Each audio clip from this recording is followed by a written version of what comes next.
Namaskar, this is Ramesh Kumar Gola. In this video, we shall discuss about the chapter The Portrait of a Lady.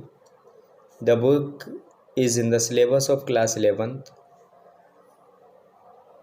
The chapter The Portrait of a Lady is written by Khushbant Singh, and the narrator Khushbant Singh draws a lifelike pen portrait of his grandmother. He had intimate relationship with her since his childhood.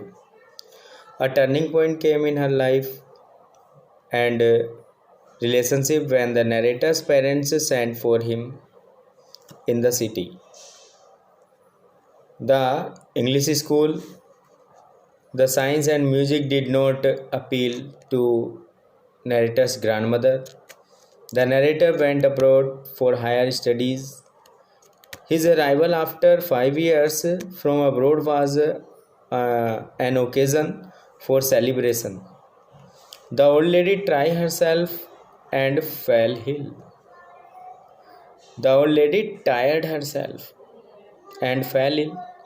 Her death was mourned not only by the narrator's family but also by the sparrow whom she fed regularly in the afternoon hours.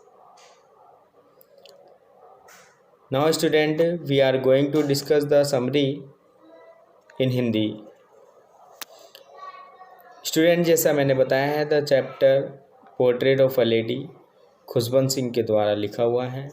इस chapter में खुशबंत सिंह ने अपनी grandmother के relationship को जो है explain किया है।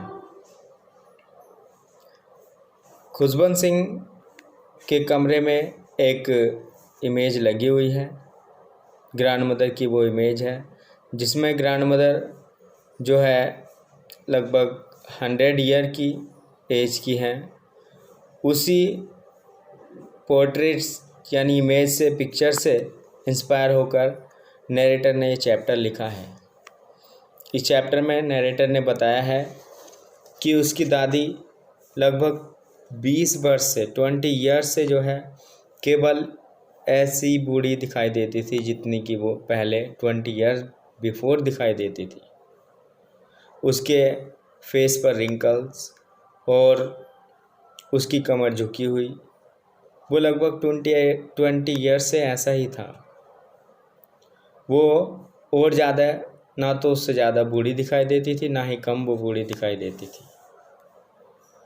नरेटर का रिलेशन उसके साथ बहुत अच्छा रिलेशन रहा है।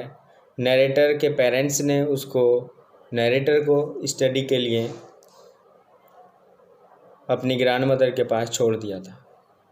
नरेटर की ग्रैंडमदर उसको सुबह डेली स्कूल के लिए रेडी करती थी और उस समय में जो स्कूल होते थे, वो पाठशालाएं जो होती थी वो मंदिर में लगा करती थी और वहाँ पर ग्रैंडमदर जो है नरेटर को लेकर अपने साथ उसको रेडी कराकर स्कूल के लिए ले जाती थी। वो उसकी जो पहले लिखने वाली तख्ती होती है, उसका कलम होता है, उस सब को एक साथ इकट्ठा करती थी। उसको तख्ती को जो है साफ़ करती थी, उसकी पुताई करके उसको बैग पैक करके उसको दे देती थी। और नरेटर के साथ वो स्कूल जब जाती थी तो वो मंदिर के किनारे बैठ जाती थी और वहीं पर जो है अपनी जो उसकी कुछ सहेलियाँ होती थी उनके साथ में ही वो जो स्टोरीज़ होती थी, कुछ धार्मिक कहानियाँ होती थी, उनको सुनती और सुनाती रहती थी उनके साथ। नरेटर की ग्रैंडमदर जो है बासी जो चपातीज़ रोटीज़ होती हैं उनको जो है वो उस पर मक्खन लगाकर अपने साथ ले जाती थी। नरेटर को भी वो रोटी देती थी और जो रोटी वो साथ में ले जाती थी, स्कूल से आते समय वो उन रोटी को जो स्ट्रो डॉग्स होते थे, रास्ते में मिलने वाले आवारा जो कुत्ते होते थे, उनको डाल देती थी। और ऐसे ही उनकी लाइफ उस विलेज में चल रही थी। लेकिन बाद में नरेटर के पेरेंट्स ने उसको और ग्रैंडमदर को, दोनों को जो था एक सिटी स्कूल में आगे की स्टडी के लिए शिफ्ट कर दिया था। अब वहाँ पर नरेटर की जो ग्रैंड मदर है उसको वो school, English school, science, music, उस सब को वो लाइक नहीं करती थी। वो मानती थी कि जो ये म्यूजिक का सिस्टम है ये वैश्याओं का वर्क होता है, ये स्टडी से इसका अच्छा रिलेशन नहीं होता है। अब नरेटर जो है ये देखता है, नरेटर अपनी ग्रैंड मदर को जो उसकी वर्शिपिंग हैबिट होती थी उसके बारे में सोचता है। नरेटर की जो ग्रैंड मदर होती थी वो वर्शिप करती रहती थी, हर समय अपने हाथ से माला का जाप करती रहती थी, सुबह की मॉर्निंग प्रेयर्स वो करती रहती थी। और नरेटर जो है उससे कभी भी नरेटर ने इस चीज़ को लर्न करने की मोटिवेशन कभी नहीं पाली।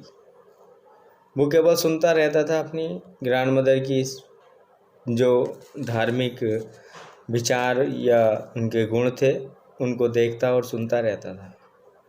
आगे हम बात करते हैं जो नरेटर होता है उसका संबंध जो है एक बार टर्निंग पॉइंट उसकी लाइफ में लेता है जब नरेटर के पेरेंट्स उनको एक इंग्लिश स्कूल में शिफ्ट कर देते हैं।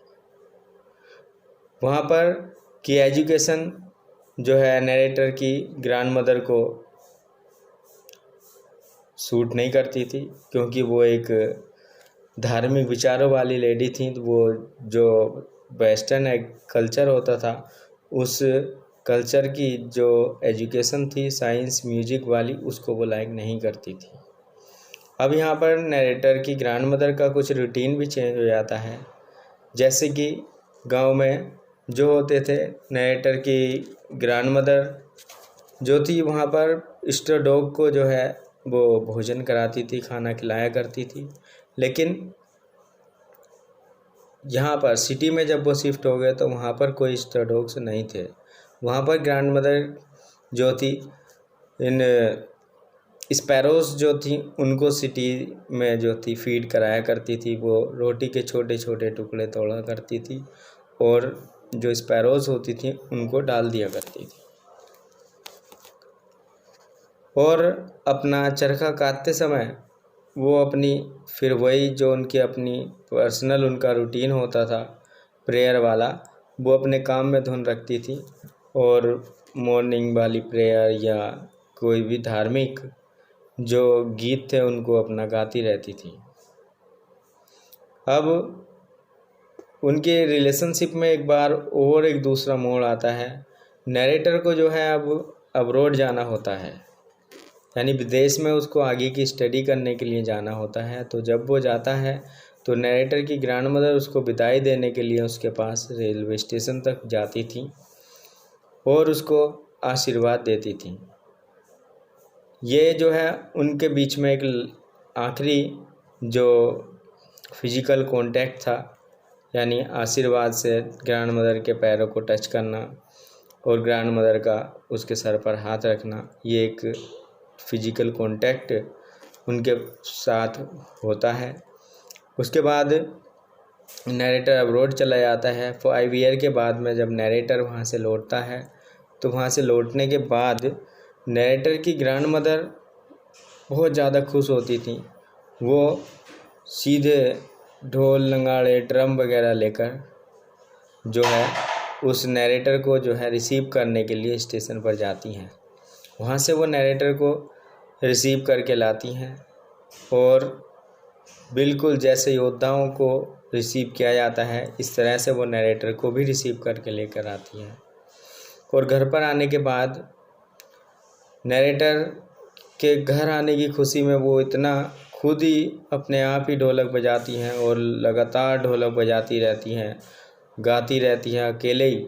और फिर बाद में जब कुछ समय के बाद काफ़ी थक जाती हैं और बीमार पड़ जाती हैं और ऐसा लगता है जैसे ग्रैंड मदर का अंतिम समय आ गया हो। अंततः नरेटर की ग्रैंड मदर की डेथ हो जाती है।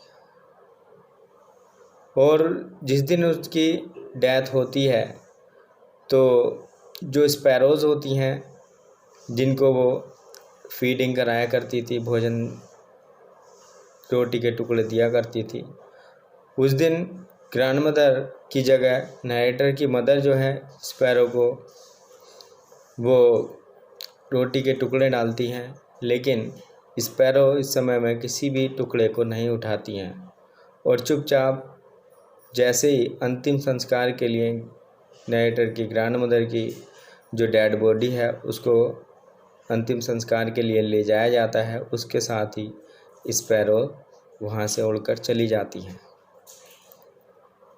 और बाद में केवल जो रोटी के टुकड़े हैं उनको जो घर के सर्वेंट हैं वो उठाकर डस्टबिन में एक साइड में डाल देते हैं।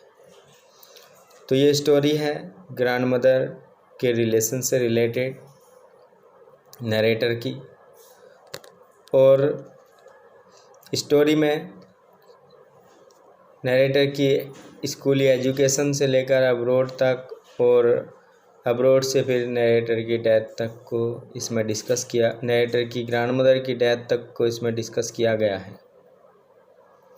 मैं आशा करता हूँ आप लोगों को स्टोरी समझ में आई होगी और आशा करता हूँ कि आप इसको अच्छी तरह से लर्न कर लेंगे और आपको अगर वीडियो समझ में आई होगी, पसंद आई होगी तो आप लाइक भी करेंगे उसको, अपने जो फ्रेंड्स हैं उनको शेयर भी करेंगे। Thank you.